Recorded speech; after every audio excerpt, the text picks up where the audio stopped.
With the start of hurricane season this week, over the past few days, we've been taking a look back at some of the lessons we've learned from some of the most devastating storms to hit Southwest Florida. Well, it's impossible to forget Irma. Oh my gosh. I mean, yes. It was only 3 years ago. So meteorologist Jim Dickey is going to give us a look back at those 3 short years ago to Irma and what we've learned from that powerful punch. And now here we are at the final stop on our tour of Southwest Florida's hurricane history, on Marco Island, where Hurricane Irma made landfall just 3 years ago.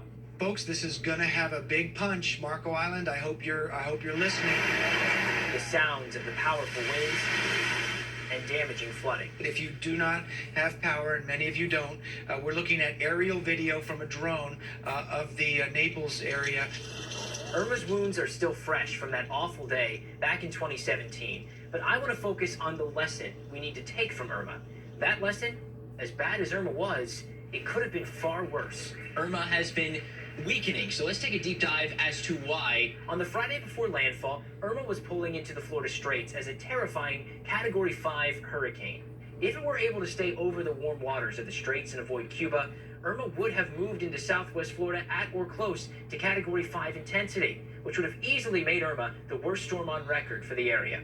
Instead, Irma moved over the coast of Cuba and hugged that coastline for nearly 24 hours. This disrupted Irma's core.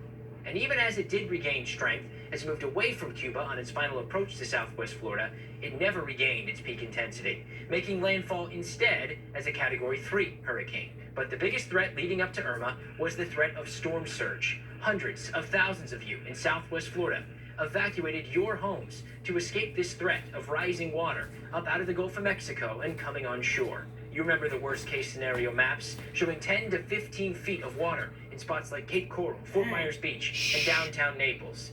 Thankfully, those worst case scenario numbers didn't happen. While South Collier County, including Everglades City and Chokoloskee, did experience a significant storm surge, spots from Marco Island northward were mostly spared, thanks to the due northerly path Irma took, from Marco right up I-75. If Irma had taken a path just 20 miles or so to the west, those worst-case scenarios would have been our reality. Still, Irma was one of the worst storms to ever impact Southwest Florida, one that I know I will remember for the rest of my life.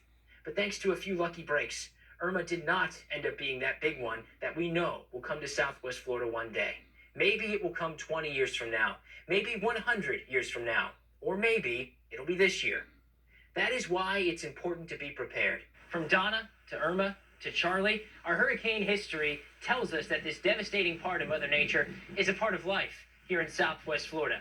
But if we heed the lessons that each taught us, we'll be ready when a storm strikes again. You ready?